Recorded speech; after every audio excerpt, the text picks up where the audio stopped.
sabililcha garagalche ka'e gooftaan nagicha warri gammadani sabililcha warri gammadani sabililcha warri waamamtani sabililcha warri fayyitani sabililcha warri furamtani sabililcha warri gammadani sabililcha warri waamamtani warri fayyitani warri furamtani warri gammadani warri waamamtani warri fayyitani warri furamtani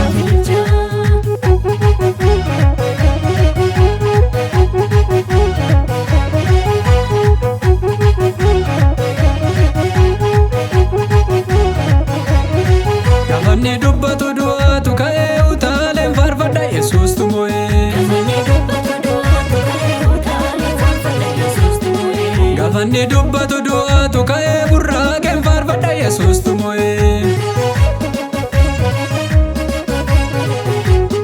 Utaaleen faarfadha Yesuus tumo'ee burraaqeen faarfadha Yesuus tumo'ee gammadeen faarfadha Yesuus tumo'ee hiikameen faarfadha Yesuus tumo'ee.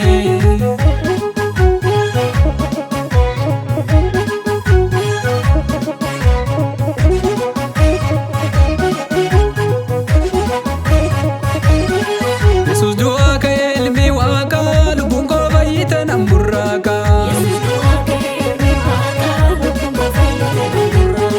Yesuus du'aa ka'ee ilmi waaqaa lubbuun koo fayyite nan burraaqa. Lubbuun koo fayyite nan burraaqa hidhaan koo jirame nan burraaqa boqonnaan argadhe nan burraaqa lubbuun koo fayyite nan burraaqa.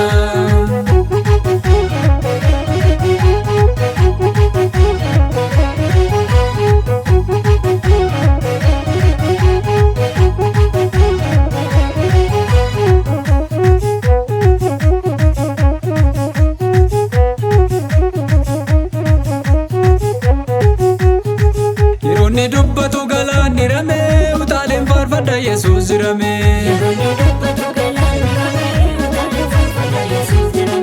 Yeroonni dubbatu galaanni ramee gammadeen faarfadha Yesuus jiramee.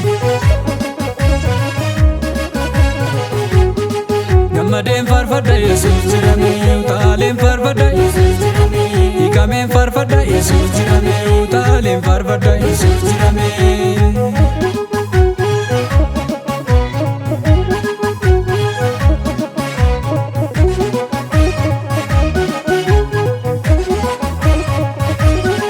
Yesuus du'aa ka'ee du'a injifatee seetaan dhibboo abdii kutatee. Yesuus du'aa ka'ee du'a injifatee jinni dhibboo abdii kutatee. Daabiloos dhibboo abdii kutatee seetaan dhibboo abdii kutatee seetaan dhibboo abdii kutatee daabiloos dhibboo abdii kutatee.